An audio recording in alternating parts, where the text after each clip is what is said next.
Hello YouTube, it is your boy B3 here, back with another kicking action figure review. Last time we reviewed the Lightning Collection Pink Mighty Morphin Ranger, and today we are reviewing a long-awaited figure from the quote-unquote Kong line, even though it's really the only one of two figures in the line, to the Kong Skull Island King Kong from Playmates Toys. So they made this packaging to resemble the Godzilla packaging from Bandai. In fact, if you hold the packages next to each other, it just looks like another Bandai wave, except this one's for Kong and not Godzilla. Right now, at the time of recording this, Playmates has two different Kong figures, a much larger one with an open mouth, and this one.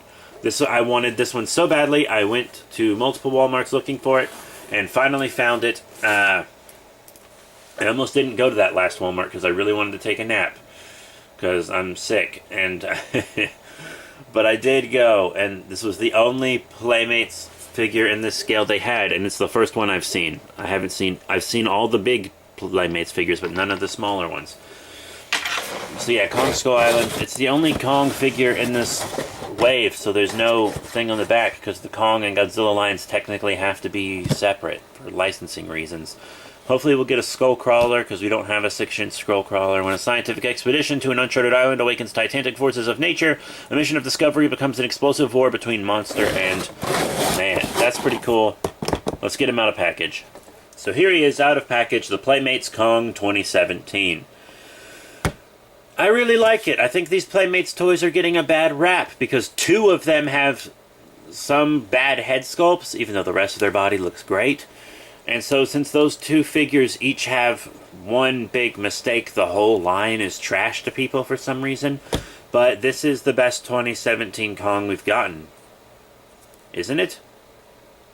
I mean, there is that super articulated one, but I don't really know much about it. I'm not sure if it's an official figure. We have the Sakura Kong from YMSF, which isn't a bad figure, but I think it might be a bit overpriced, to be completely honest. And it's not totally accurate. But look at this guy. Much better than that giant-ass Kong that came out when Skull Island did, huh? I actually have one of those, and it's pretty cool, but I don't have anywhere to put it. Sorry, Kong. He's looking down at me from the top of the shelf right now. He's like, what do you mean? You don't like me? I just wanted one in this scale is all. I can't believe no one gave us one in this scale back when this movie came out. It's really a shame. I thought NECA might try. Monster Arts didn't do it.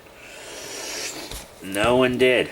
Not that I really like Monster Arts these days, but it's a really cool figure. So it's got side-to-side on the head, which was expected. I did not expect the up and down. I don't think Bandai would have given us the up and down, so that's really nice. You have forward and back on both the arms here. Pretty cool. Rotation on each leg, and then rotation on Kong's feet. I don't think Bandai would have given us feet rotation either, so he really has 2 more points of articulation than Bandai would have offered us, at least. Because Bandai might have given, if Bandai made this guy, they might have given him a waist and then no leg. So it might even be 4 points of articulation more. But let's talk about detail and paint now, since that was quick. The head sculpt is really good. It's a really good, just calm Kong head sculpt. He's got his claw across his chest. He's painted pretty thoroughly. Not a lot of paint detail on the fur, but it is painted and sculpted well. Each arm is completely different. This arm is stretched out a little more and has a holding hand, and then this arm is a closed fist and bent a little more for punching. As you can see, they are not symmetrical at all. And his feet are painted all up on the bottom and everything as well. Very, very nice. I really like this Kong. My only gripe is that he could stand a bit better. If he stood a little bit better, that would be my thing. I haven't been able to get him to stand really well just yet. You see, like, that's the first time I've actually gotten him to stand, and I have to bend him forward a little bit. Okay, that's actually not so bad. Now, let's point this down a bit. Now, let's compare him to something relevant, the Mezco King Kong I mean, the Mezco King Kong is still objectively the best Kong figure that I have, but this is more my Boom comic book Kong, and then this is my Monsterverse Kong. So I'm very happy to have them both in my collection. But if you are a big Kong fan, and I assume you are, then this Mezco Kong is a must-have for you. It's very cool. There are 3 different ones you can get. This one, a black and white variant one with extra accessories, and a gigantic one. And also here is a Godzilla, the Atomic Breath NECA 2001. Pretty rad.